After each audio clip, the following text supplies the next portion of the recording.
بسم الله الرحمن الرحيم.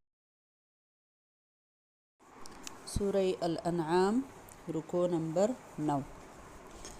أعوذ بالله من الشيطان الرجيم. بسم الله الرحمن الرحيم. قل تورتوا پیغمبرا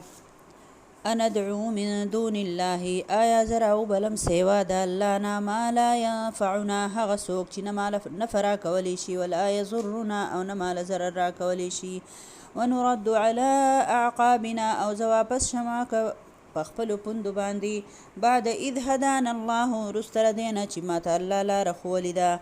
کالذي استهوته الشیاطین نو په شان د هغه سړي به شم چې بېلارې کړی شیطانانو فی الارض پزمکه کې حیران او سرګردانۍ له اصحاب یدعونه چې ملګري د آوازونه کوي الی الهدى ائتنا دې نیغې لارې ته راځه موږ ته قل ان هدى الله هو الهدى ورته ووایه بېشکه هدایت چې دی هغه هم د الله هدایت دی هغه هو الهدى بېشکه هدایت د الله چې دی هم هغه حقیقي هدایت دی و امرنا لنسلم لرب العالمین او ماته حکم شوی دی چې زه غاړه کېدم چې مونږ غاړه کېدو رب د مخلوقاتو ته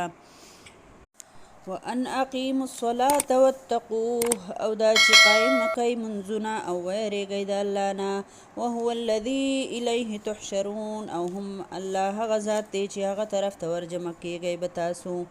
وهو الذي خلق السماوات والارض بالحق الله هغه ذات دی چې پیدا کړي دي اسمانونه او ځمکه په حق سره ويوم يقول كن فيكون او په هغه ورځ چې وبوي قیامت ته چې وشه پس وبشي هغه قوله الحق خبر ده الله حق ده وله الملك او الله لره بادشاهي ده یوم ينفخ في الصور په هغه ورځ چې پکې به وکړي شپېلۍ کې عالم الغیب والشهاده پوهه دی الله په پټو په ښکارو باندې وهو الحکیم الخبیر او هغه الله حکمت والا خبردار دی وإذ قال او هر کله چې ویل ابراهیم علیه السلام لابیه خپل پلار ته آزر چې نومې آزر و اتتخذ اصناما آلهه آیات نیسې بوتان په خدای سره انی اراکا بېشک زه تاینم و قومک ستا قوم فی ضلال مبین په ښکاره ګمراهۍ کې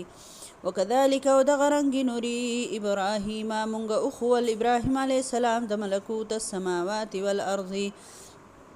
بادشاهي د اسمانونو او د ځمکې ولیکون من الموقنین او د پاره دی چې شي هغه د یقین کوونکو نه فلما جن علیه اللیل پس هر کله چې را خوره شوه په هغه باندې شپه رأى کوکبان ویلي دوستورې قال هذا ربي ویل هغه چې دا رب زما دی فلما افلا پس هر کله چې غایب شو قال نو ویل لا احب الآفلین نه خوښوم زه غیبېدونکي فلما رأى القمر بازغا هر کله چې ولیدو سپوږمۍ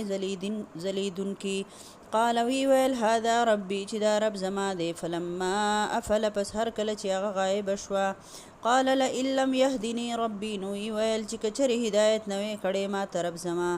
لأكونن من القوم الضالين نو خامخا به شوی وم زه د قوم ګمراهانو نه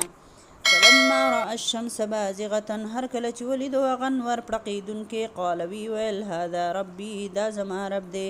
هذا اکبر دا ډېر لوی دی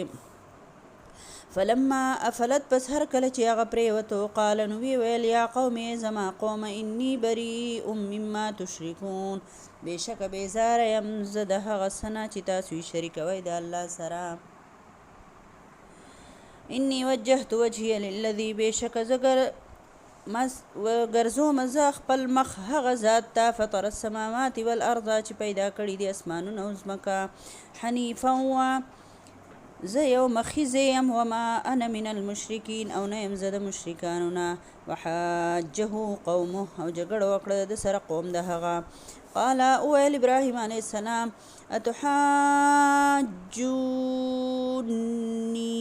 آیا تاسو زما سره جګړه کوئ فی الله په حق د الله کې وقد هدانا یقینا هغه ماته لاره ښوولې ده ولا اخاف او زه نه یریږم ما تشرکون به د هغه معبودانو نه چې تاسو شریکان کوئ د الله سره الا ان یشاء ربي شیئا مگر دا چې وغواړي رب زما څه څیز وسع ربي کل شیء علما فراخ دی زما د رب علم په هر څیز باندې افلا تتذکرون آیا تاسو نه قبلوئ نصیحت وکیف اخاف ولی به زه یریږم ما اشرکتم د هغې معبودانو نه چې تاسو شریکان کوئ ولا تخافون انکم او نه یریږئ تاسو د دې نه چې بېشکه تاسو اشرکتم بالله شریک جوړوئ د الله سره ما لم ينزل به علیکم سلطانا چې نه دې نازل کړی په دې سره په تاسو باندې څه دلیل فأي الفريقين پس کم یو ډله د دې دواړو نه احق زیات مستحق ده بالامن په امن سره ان کنتم تعلمون کچری تاسو پوهیږئ الذين آمنوا هغه کسان چې ایمان راوړو ولم یلبسوا ایمانهم او ګډوډي نه کړو خپل ایمان بظلم د ظلم سره اولئک دغه خلق لهم الامن د دوی دپاره امن دی وهم مهتدون او هم دوی په هدایت باندې دي په دې رکوع کې الله رب العالمین د ابراهیم علیه السلام ذکر کړی دی چې څنګه د نبی صلی الله علیه وسلم قوم شرک کوو او د الله د رسول صلی الله علیه وسلم خبره نه منله دغه شان یو جاهل قوم و چې د ابراهیم علیه السلام سره هم جګړې کولې او څنګه چې د کائناتو د هر څه تاسو ته ښکاري دغه شانتي نښې ابراهیم علیه السلام ته هم ښکاره کېدې خو چې هغه پې غور وکړو نو الله پاک ورته د کائناتو حقیقت په غړېدلو سترګو باندې ور اوښ و او هغه د شرک نه بېزاره د یو الله عبادت کوونکی جوړ شو ځکه چې ابراهیم علیه السلام چې څنګه په خبت پوه شو جو هر طرف ته چا به نور ته سجدې کولې چا به سپوږمۍ ته کولې چا به ستورو ته کولې د دوی دا قوم چې و نو دا د